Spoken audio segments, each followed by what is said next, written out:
আজকে ক্লাসে আমরা এমএস ওয়ার্ড 2021 ভার্সনে মেলিং স্ট্যাবের আন্ডারে যে সমস্ত অপশনগুলি আছে সেই সমস্ত অপশনগুলির কাজ দেখে নেব। এর আগে আমরা এমএস ওয়ার্ড 2007 ভার্সনে মেলিং স্ট্যাবের আন্ডারে যে সমস্ত অপশনগুলি আছে সেগুলি দেখে নিয়েছিলাম। আপনারা যদি সেই ক্লাসটি মিস করে থাকেন সেটি দেখে নিতে পারেন। 2007 ভার্সন এবং বর্তমানে যে ভার্সনগুলি এমএস ওয়ার্ড আমরা ইউজ করছি সেখানে কিন্তু মেলিং স্ট্যাবের মধ্যে সেরকম কিছু পরিবর্তন করা হয়নি। আগের ক্লাসটি দেখে নিলেও আপনারা সেই একই প্রসেস মেনটেন করতে পারেন। প্রথমেই বলে দিই, মেলিং স্ট্যাব সাধারণত কোনো বড় অফিস বা স্কুল কলেজ ইত্যাদি জায়গায় ব্যবহার করা হয়, যেখানে একই চিঠি মাল্টিপল পার্সনকে বা একই নোটিশ মাল্টিপল পার্সনকে, ধরুন 50 জন, 100 জন বা 2000 জনকে পাঠানোর জন্য এই মেলিং স্ট্যাব কাজে লাগে। কারণ একই চিঠি বারবার টাইপ করতে গেলে যে সময় লাগবে, মেলিং স্ট্যাবের মাধ্যমে শুধু অ্যাড্রেসগুলি ইউজ করে খুবই কম সময়ে আপনি একটি চিঠি বিভিন্ন জনকে পাঠিয়ে দিতে পারবেন। এবং একই প্রসেসে আপনি লেবেল, এনভেলপ ইউজ করতে পারেন। লেবেল হচ্ছে খাম, অর্থাৎ যখন আমরা কোনো চিঠি পাঠাই খামেতেও আমাদের বিভিন্ন অ্যাড্রেস লিখতে হয়। এই অ্যাড্রেসগুলি বারবার টাইপ না করে আপনি মেলিং স্ট্যাবের মাধ্যমে এই এনভেলপ ইউজ করে খুবই কম সময়ে আপনি সেন্ডারকে এই চিঠিগুলো পাঠিয়ে দিতে পারেন। যাই হোক, আমরা এবার মেলিং স্ট্যাবের আন্ডারে সমস্ত অপশনগুলির কাজ দেখে নেব। তার আগে দেখুন, আমি এখানে এমএস ওয়ার্ড ওপেন করে নিয়েছি এবং আমরা মেলিং স্ট্যাবের আন্ডারে প্রথমে এই যে ক্রিয়েট আছে এর আন্ডারে দেখুন এনভেলপস এবং লেভেলস এই দুটি অপশান আছে। আমরা প্রথমে কিভাবে এনভেলপস ক্রিয়েট করতে হয় সেটি দেখে নেব। দেখুন, এখানে আমি এনভেলপসে ক্লিক করলাম এবং দেখুন সঙ্গে সঙ্গে এনভেলপস অ্যান্ড লেভেল নামে একটি উইন্ডো খুলে গেছে। এবং দেখুন এই এনভেলপের আন্ডারে এখানে ডেলিভারি অ্যাড্রেস দেখাচ্ছে এবং নিচে দেখুন রিটার্ন অ্যাড্রেস আছে। আপনি এখানে যাকে পাঠাবেন সেই অ্যাড্রেসটি ওপরে ডেলিভারি অ্যাড্রেসে দেবেন এবং রিটার্ন অ্যাড্রেসে আপনি আপনার নিজের অ্যাড্রেসটি দিয়ে দেবেন। দেখুন আমি এখানে অ্যাড্রেসগুলি দিচ্ছি।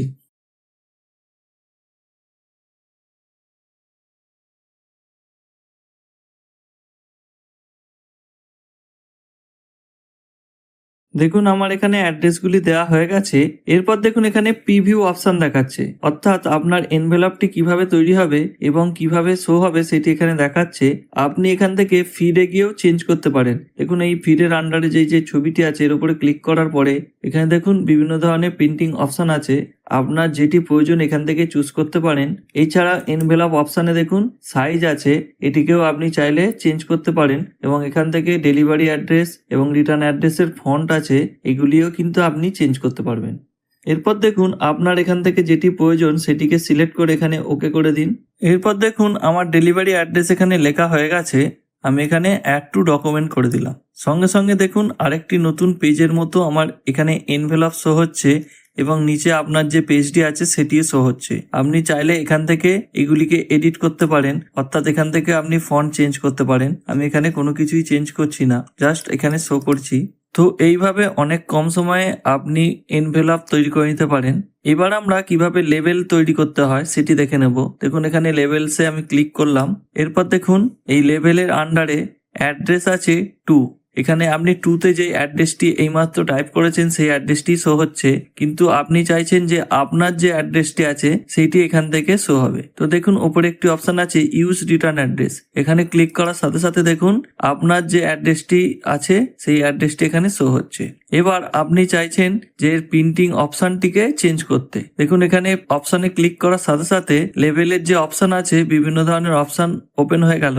এরপর দেখুন বিভিন্ন সাইজ আছে বা প্রোডাক্ট নাম্বারের আন্ডারে বিভিন্ন ধরনের লেটার পেজে কত কি সাইজ আছে, এখান থেকে একটার পর একটা চুজ করতে থাকলে এই ডান দিকে আপনার লেভেল ইনফরমেশন দেখাচ্ছে। ম্যাক্সিমাম যে অপশনটি ইউজ হয় সেটি এই 30 পার পেজ এই অপশনটি ইউজ হয় এবং এটিকে আমি ওকে করে দিলাম। এরপর দেখুন নিউ ডকুমেন্ট করে দিলাম। দেখুন এখানে নিউ ডকুমেন্ট হিসাবে আপনার যে লেভেলগুলি আছে সেই লেভেলগুলি একটা পেজে এখানে অনেকগুলি শো হচ্ছে, অর্থাৎ 30টা শো হচ্ছে। এইভাবে আপনি খুব সহজেই লেভেল তৈরি করে নিতে পারেন এবং এখান থেকে আপনি ইন্ডিভিজুয়ালি কোনো লেভেলকে ফন্ট চেঞ্জ করতে পারেন। এই পেজটিকে আপনি প্রিন্ট নিয়ে লেভেলগুলিকে কেটে বিভিন্ন জায়গায় ইউজ করতে পারেন। এরপর আমরা মেলিং স্ট্যাবের মধ্যে সবথেকে যে গুরুত্বপূর্ণ অপশন মেল মার্জ, সেই অপশনটি বা মেল মার্জ কিভাবে তৈরি করতে হয় সেটি আমরা দেখব। তার আগে আমি এখানে নিউ ডকুমেন্ট হিসাবে একটি ডকুমেন্ট ওপেন করে নিচ্ছি। এবার দেখুন মেলিংস এর আন্ডারে আপনার শুধুমাত্র এই কয়েকটি অপশন এখানে এনাবেল হয়ে আছে, বাকি অপশনগুলি দেখুন এখান থেকে এনাবেল ফলস হয়ে আছে, অর্থাৎ আপনি এখান থেকে কিছুই করতে পারবেন না। আমি এখানে কিভাবে লেটারের ওপর মেল মার্জ করতে হয় সেটিই দেখব। প্রথমেই বলে দিই, মেল মার্জ হলো, ধরুন একই চিঠি আপনার 100 জনকে পাঠাতে হবে। তখন যদি আপনি 100 জনকে চিঠি পাঠানোর জন্য 100 বার টাইপ করতে থাকেন তাহলে অনেক সময় নষ্ট হবে। এই 100 জনের চিঠি একবারই টাইপ করে শুধুমাত্র কাকে কাকে পাঠাবেন সেই অ্যাড্রেসটি টাইপ করে নিলে বা আগে থেকে সেভ করা থাকলে খুব কম সময়ে বা কয়েক মিনিটেই আপনি আপনার চিঠি তৈরি করে নিতে পারবেন। এটির জন্যই কিন্তু মেল মার্জ ব্যবহার করা হয়। এবার আমরা কিভাবে মেল মার্জ করে বা মেল মার্জ কিভাবে তৈরি করতে হয় সেটি আমরা দেখব। এবং মনে রাখবেন, মেল মার্জের কিন্তু 6টি স্টেপ আছে। এই 6টি স্টেপই কিন্তু খুবই গুরুত্বপূর্ণ। তার আগে আমি চিঠির ফরম্যাটিংয়ে বা চিঠির মতো করে এখানে কিছু লিখে নিলাম।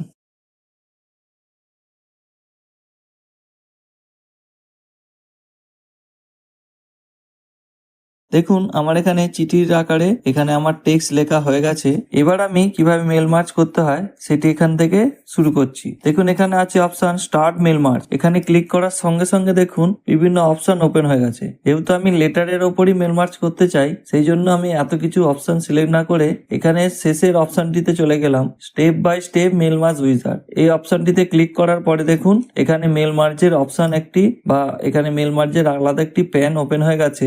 এবং দেখুন এখানে দেখাচ্ছে সিলেক্ট ডকুমেন্ট টাইপ। আপনি কিভাবে বা কি ডকুমেন্ট টাইপের ওপর কাজ করতে চান সেটি এখান থেকে চুজ করতে হবে। লেটার আছে, ইমেল মেসেজ আছে, এনভেলপস আছে, লেবেল আছে, ডিরেক্টরি আছে।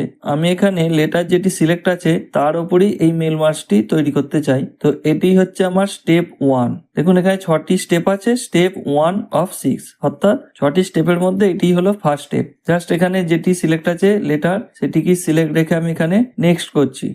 নেক্সট করার সঙ্গে সঙ্গে দেখুন সিলেক্ট স্টার্টিং ডকুমেন্ট। আমি এর ওপরেই করতে চাই ইউজ দ্য কারেন্ট ডকুমেন্ট বা স্টার্ট ফর্মে টেমপ্লেট। আমার কোনো টেমপ্লেট ক্রিয়েট করা আছে সেটির ওপরে করতে চাই, বা স্টার্ট ফর্ম এক্সিস্টিং ডকুমেন্ট, আমি অন্য কোনো ডকুমেন্ট আছে তার উপরে করতে চাই। যেহেতু আমি এই ডকুমেন্টের উপরেই করতে চাই সেই জন্য দেখুন ইউজ দ্য কারেন্ট ডকুমেন্ট এটি সিলেক্ট করে এখান থেকে আমি আবার নেক্সট করছি। এরপর দেখুন এখানে স্টেপ 3-তে চলে এলাম। সব থেকে ইম্পর্টেন্ট স্টেপ হচ্ছে এই স্টেপ 3। এখানে দেখুন সিলেক্ট রেসিপিয়েন্ট, অর্থাৎ আপনি কাদেরকে পাঠাতে চান সেইগুলি সিলেক্ট করতে হবে। দেখুন ইউজ অ্যান এক্সিস্টিং লিস্ট, আমার কি কোনো লিস্ট আছে তার উপর করতে চাই। যেহেতু আমার কোনো লিস্ট তৈরি করা নেই বা আমার আউটলুক কন্ট্যাক্টেও কিছু নেই সেই জন্য আমি এখানে টাইপ এ নিউ লিস্ট এটিকে সিলেক্ট করলাম। সঙ্গে সঙ্গে দেখুন এখানে ক্রিয়েটের অপশন চলে এসেছে। এই ক্রিয়েটে ক্লিক করার সাথে সাথে দেখুন এখানে একটি নিউ অ্যাড্রেস লিস্ট এটি শো হচ্ছে এবং দেখুন বিভিন্ন ধরনের অপশন আছে। আমি জাস্ট এখানে একটি অপশন রেখে বাকি সব ডিলিট করে দেবো। তার জন্য দেখুন এখানে কাস্টমাইজ কলাম এই অপশনটিতে ক্লিক করছি। দেখুন এত কিছু যে অপশন আছে এগুলিকে আমি এক একটি করে ডিলিট করছি।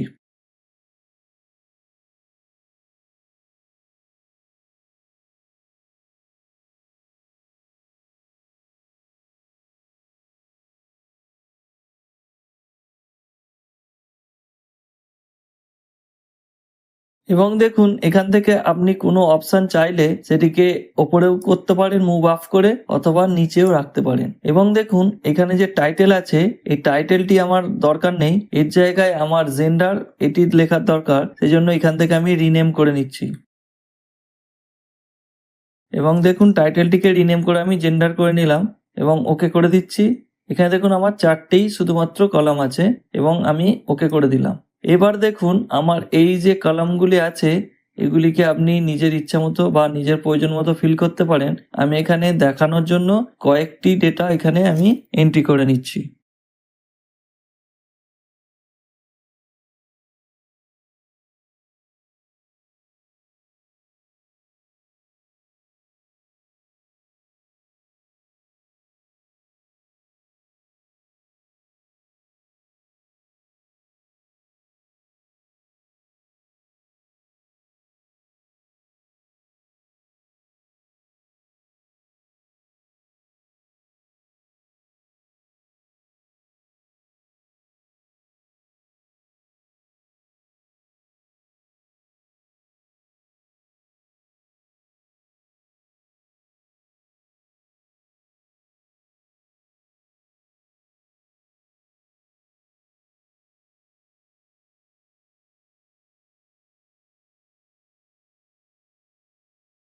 দেখুন আমার এখানে লিস্ট কমপ্লিট হয়ে গেছে। এবার আমি এখানে ওকে করে দিচ্ছি। এরপর দেখুন ওই যে লিস্টটি আপনি কমপ্লিট করলেন বা টাইপ করলেন, এটিকে সেভ করতে হবে। এটি কিন্তু আপনার এমএস অ্যাক্সেস এই ফরম্যাটে সেভ হয়। আমরা পরবর্তী সময়ে এমএস অ্যাক্সেসও শিখবো। যাই হোক, এখানে আমি ওই ডেটাটিকে ডেস্কটপে সেভ করছি। যেকোনো একটি নাম দিয়ে আপনি সেভ করতে পারেন। আমি এখানে একটি নাম দিয়ে সেভ করে দিলাম। এরপর দেখুন আপনার ওই যে টাইপ করেছেন ডেটাটি, ওই ডেটাগুলিকে আপনি এখান থেকে সর্টিং, ফিল্টার যা খুশি করতে পারেন। আমি এখানে কোনো কিছুই করছি না, জাস্ট ওকে করে গেলাম। আমার স্টেপ 3 কমপ্লিট হয়ে গেছে। এবার আমি পরের স্টেপে যাব, অর্থাৎ নেক্সট করে এখানে রাইট ইওর লেটার করব। দেখুন এখানে নেক্সট করেছি, এটিও কিন্তু সব থেকে বেশি ইম্পর্টেন্ট আরেকটি পার্ট। অর্থাৎ আপনার মেল মার্জের মধ্যে যে 6টি স্টেপ আছে, স্টেপ 3 এবং স্টেপ 4 সব থেকে ইম্পর্টেন্ট। এখানে দেখুন মোর আইটেমসে গিয়ে আপনার যে ফিল্ডগুলি আপনি রেখেছিলেন সেই ফিল্ডগুলি এখানে শো হচ্ছে, এবং দেখুন ওপরেও আপনি ইনসার্ট মার্জ ফিল্ড এই যে অপশনটি আছে, এখান থেকেও কিন্তু আপনি একই প্রসেসে ইনসার্ট করতে পারেন। আমি এখানে কার্সার পয়েন্টটিকে ঠিক জায়গায় রাখবো, অর্থাৎ যে জায়গায় আমি ওই ফিল্ডগুলিকে ইনসার্ট করতে চাইছি সেই জায়গায় কিন্তু কার্সারটিকে রাখবো। এখানে দেখুন ইনসার্ট ফিল্ডে দেখাচ্ছে এবং একইভাবে মোর আইটেমসে দেখাচ্ছে। দেখুন আমি এখানে ফার্স্ট নেম ইনসার্ট করলাম, লাস্ট নেমও ইনসার্ট করলাম এবং অ্যাড্রেস যেটি আছে সেটিকেও ইনসার্ট করে দিলাম। আর আমার কোনো এখানে ফিল্ড নেই, সেই জন্য এটিকে আমি ক্লোজ করে দিলাম। এবার দেখুন এই ফার্স্ট নেমের আগে আমি একটি রুলস ইউজ করব, অর্থাৎ আমি যে একটি জেন্ডার ফিল্ড ইউজ করেছিলাম সেই রুলসটি এখানে ইউজ করব। এখানে দেখুন রুলসে ক্লিক করে ইফ দেন এলস এই অপশনটি আছে। এখানে দেখুন জেন্ডার ইকুয়াল টু যদি এম হয়, অর্থাৎ মেল হলে আমি এখানে দেব মিস্টার, এবং যদি মেল বাদে অন্য কিছু হয় অর্থাৎ ফিমেল হয় তাহলে এখানে দেব মিসেস বা মিসও দিতে পারি। এখানে এটিকে লিখে ওকে করে দিলাম। এবার দেখুন এই যে ডিআর আছে, ডিআরেও সেম ভাবে একই রুলস আমি ইউজ করব। যদি এখানে মেল হয় তাহলে এখানে এবার স্যার দেব, আদারওয়াইজ ম্যাডাম দেব। ওকে করে দিলাম। আমার সমস্ত ফিল্ড ইনসার্ট হয়ে গেছে। এবার আমি প্রিভিউ করে দেখব, অর্থাৎ এখানে আমি নেক্সটে ক্লিক করব। ওপরেও আপনি প্রিভিউ করতে পারেন, এই যে অপশনগুলি আছে এখান থেকে আপনি প্রিভিউ করে দেখতে পারেন, অথবা আপনি এখানে ক্লিক করেও দেখতে পারেন। দেখুন আপনার যে নামগুলি আছে সেই নাম অনুযায়ী এখানে স্যার, ম্যাডাম এটি কিন্তু অটোমেটিক ইউজ হচ্ছে। দেখুন আমি সমস্ত রেসিপিয়েন্ট গুলো চেক করে নিলাম, সবই ঠিক আছে। তো এবার আমি কি করব, আবার নেক্সটে ক্লিক করব এবং দেখুন কমপ্লিট দ্য মার্জ। এটি করার জন্য আপনার 6 নম্বর স্টেপ বা মেল মার্জের যে 6 নম্বর স্টেপ আছে সেটিতে চলে এসেছি। এবার আপনি চাইলে এটিকে প্রিন্ট করতে পারেন, এছাড়াও আপনি ইন্ডিভিজুয়াল লেটার হিসেবেও প্রিন্ট করতে পারেন। দেখুন আমি এখানে এডিট ইন্ডিভিজুয়াল লেটার করছি। আপনার যতগুলি ফিল্ড এখানে আপনি ফিল আপ করেছেন, অর্থাৎ যতগুলি আপনার রেকর্ড থাকবে সেগুলি কিন্তু অল করলে সমস্ত কিছু আলাদা আলাদা পেজে চলে আসবে। দেখুন আমার যতগুলো ওখানে আমি ডেটা এন্ট্রি করেছিলাম ততগুলি কিন্তু আলাদা পেজ চলে এসেছে। আপনি চাইলে এটিকে সেভ করতে পারেন, এবং আপনি চাইলে মেল মার্জের এই যে মেন ফাইল এটিকেও সেভ করতে পারেন। মনে রাখবেন এটিকে সেভ করে রাখলে আপনি কিন্তু পরে এটির ওপর এডিট করতে পারবেন, কিন্তু যখন আপনি এডিট ইন্ডিভিজুয়াল লেটার হিসাবে প্রিন্ট করবেন সেটির ওপর কিন্তু এক একটি ভাবে ইন্ডিভিজুয়াল ভাবে এডিট করতে হবে। অর্থাৎ আপনার মেন ফাইল এই যে এটির ওপরে যেটি করেছি সেটি কিন্তু আপনার মেন ফাইল। তো যাই হোক, আশা করছি আজকের ক্লাসটি আপনারা বুঝতে পেরেছেন। আজকের ক্লাস রিলেটেড কোনো মতামত বা কোনো সমস্যা থেকে থাকলে আমাদের কমেন্ট সেকশনে কমেন্ট করে বা মেল আইডিতে মেল করে জানাতে পারেন। আজকের মতো এটুকুই, দেখা হবে পরের ক্লাসে। ধন্যবাদ।